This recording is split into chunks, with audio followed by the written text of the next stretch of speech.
maisalba pa ang mga natitirang lupain na dapat ay mapunta at mapakinabangan ng mga taga-Maynila. Payag po ba kayo? Tag-benepisyo sa mga senior citizen na 2,000 kada buwan.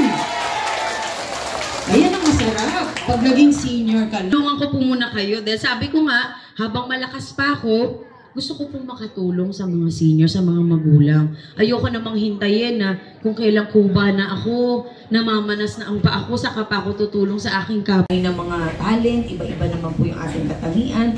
Pero isummarize po natin na yung katangian po ng pagiging isang leader ng Mara Tamundong supporters ay may takot sa Diyos, may takot kay Allah.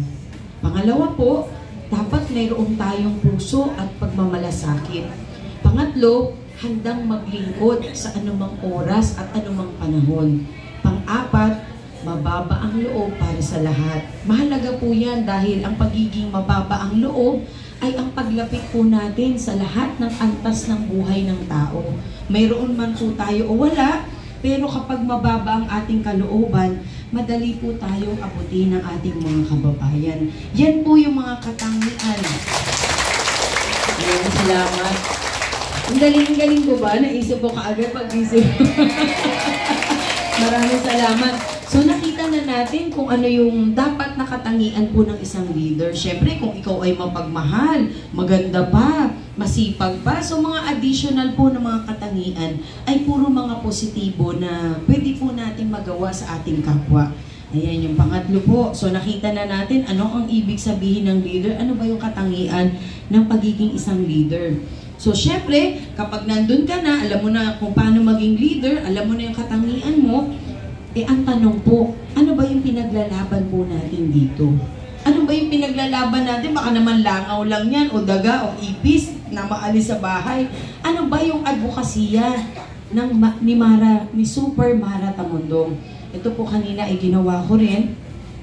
Una, ang paglalagay ng mga angkop na pangkabuhayan sa bawat barangay. Yan po ang isa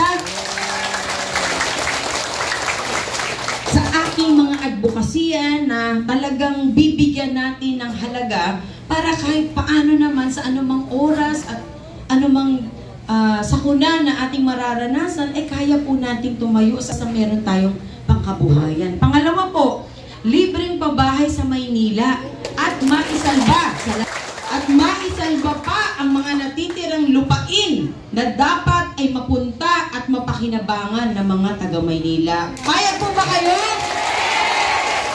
Baka naman tayo magkakaroon nga ng pabahay ng barangay, wala naman palang lupain na maiiwan. Doon pala tayo sa Skyway o kung saang tulay na lang, ano po. So, isalba po natin kung ano po yung mayroon pang natitira. Sapagkat ito po ang magsasabi na tayo po ay isang Manileño talaga. Kasi kung isa kang Manileño, ibig sabihin, mayroon kang sariling lugar. Lalo na po ang Baseco, na dapat malakad na kayo po ay magkaroon na talaga ng titulo. Yun lamang po, lalagyan natin ng restriksyon. Ibig sabihin, hindi po ito pwedeng mabenta at hindi pwedeng masanla. Para naman, hanggang sa apo, may matutuluyan po ang ating pamilya. Okay po ba yan? Ang pangatlo, syempre, dagdag benepisyo sa mga senior citizen na 2,000 kada buwan. Ayan ang masarap. Pag naging senior ka na, at least, hindi 100, kundi 1,000 ang matatanggap ng mga senior citizen. Yay! Sister Tony niya, yay! Joke lang. At ang pang-apat na advokasya ko, at advokasya na rin po nating lahat, libreng gamot sa mga senior citizen at may sakit. At masiguro na lahat ng barangay sa buong Maynila ay magkaroon ng barangay health center. Saan tayo pupunta kung wala tayong health center? Ano po? Siyempre, dapat paunlarin po natin at dagdagan pa ng mga gamit na talagang makakatulong po para sa atin. Paglalagay ng mga disenteng burulan sa bawat barangay na libre!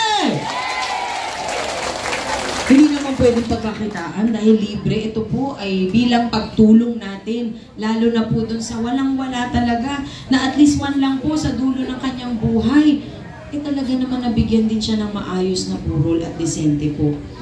Asan na ba ako? Pang-anim.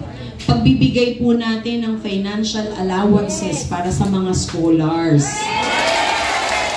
Ang dami atang Pilipino na matatalino at very talented. At least, dito po, mas lalo natin mabibigyan ng maudyukan po natin na yung mga kabataan ay mag-aral maigi po.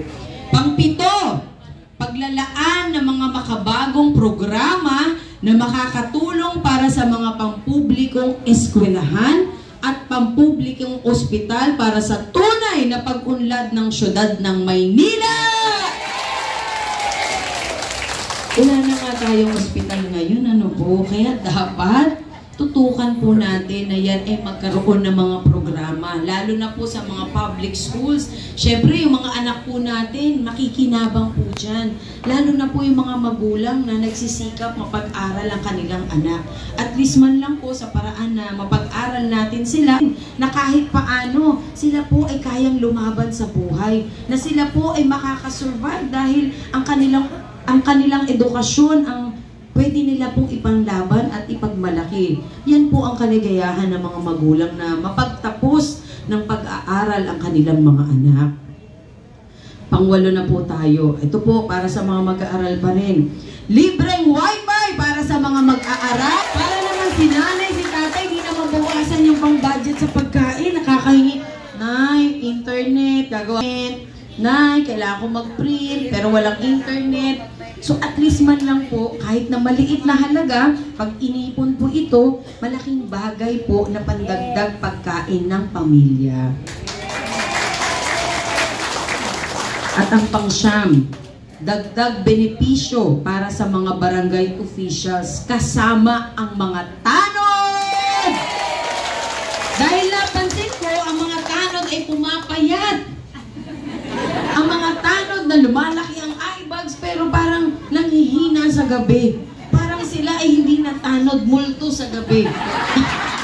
Dahil sabi ko, nung minsan pumunta po ako sa ibang barangay kasi pag may burol, papasyal ako, nagmamadali pa.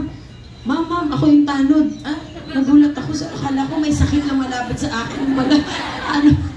Pasensya na po kayo Kaya lang, naawa ako kasi parang, tayo kumain ka na, sigurado ka ba tayo kaya mo magbantay dito ng hanggang madaling araw? Kasi nga po, wala silang budget. Wala man lang maibigay po kahit paano na at least man lang yung paghihirap po nila na mabigyan ng security o seguridad ang ating barangay, ang ating komunidad, at least man lang bumalakas sila. Paglalabas ng bahay, makikisig. At ang hawak sa baston talagang madiin. Hindi yung naglalakad na, ma'am, ako po yung tanod pero nahihilo po ako ngayon, kaya saan po ba kayo pupunta? So, kailangan, yung mga maglilingkod talaga sa barangay hanggang sa baba, kailangan bigyan po natin ng pansin yan. Dahil yan din po ay nagugutom. Yan din po ay tao. Yan din po ay nauuhaw. Ano po? So, ibig sabihin, yung mga malulusog katulad ko, magtanod na lang tayo para pumayat. Ito po yung pang-10. Para sa mga ex-chairman naman po na nagretiro na sa kanila serbisyo, ay mabigyan sila ng item o pagkakakitaan sa syudad ng Maynila. Kasi karamihan po, yay! Kasi karamihan po na naglingkod. For example, ang chairman naglingkod ng 10 years, 20 years, 30 years. Pagkatapos ni chairman maglingkod, magpakakuba, tumanda na siya. Aba, wala na ang pumapansin sa barangay. Kasi wala na siyang power, wala na siyang authority. At least man lang po, dun sa serbisyong ibinigay po niya para sa inyo na makapaglingkod, ay mabigyan pa rin siya ng pagkakataon na kumita para naman ang kanyang pamilya ay matulungan niya pa rin po. Although hindi tayo mga barangay chairman dito, pero bigyan pa rin natin po ng damdamin yung mga taong naglingkod para sa atin. Kasi hindi naman po biro na pasanin din at talagang akayin mo ang lahat ng problema ng iyong kababayan. At least man lang, ito na lang po yung reward na mabibigay natin sa kanila. Sabi ng mga iba, ma'am, paano yung mga chairman na hindi sa'yo? Ay, joke lang. Eh, sa programa, wala po tayong pipiliin. Lahat po tayo kailangan makinabang. Tanggalin na po natin yung politika pagdating sa programa. Kasi lahat po tayo ay may karapatan para tayo ay ituring na tama at ituring tayo talagang tao. So, okay po ba sa inyo itong ating advokasya? Yay! Saban kami dyan. Aba, syempre, meron din kayo. O, ayan ha. Ako talaga, organize ako nakita.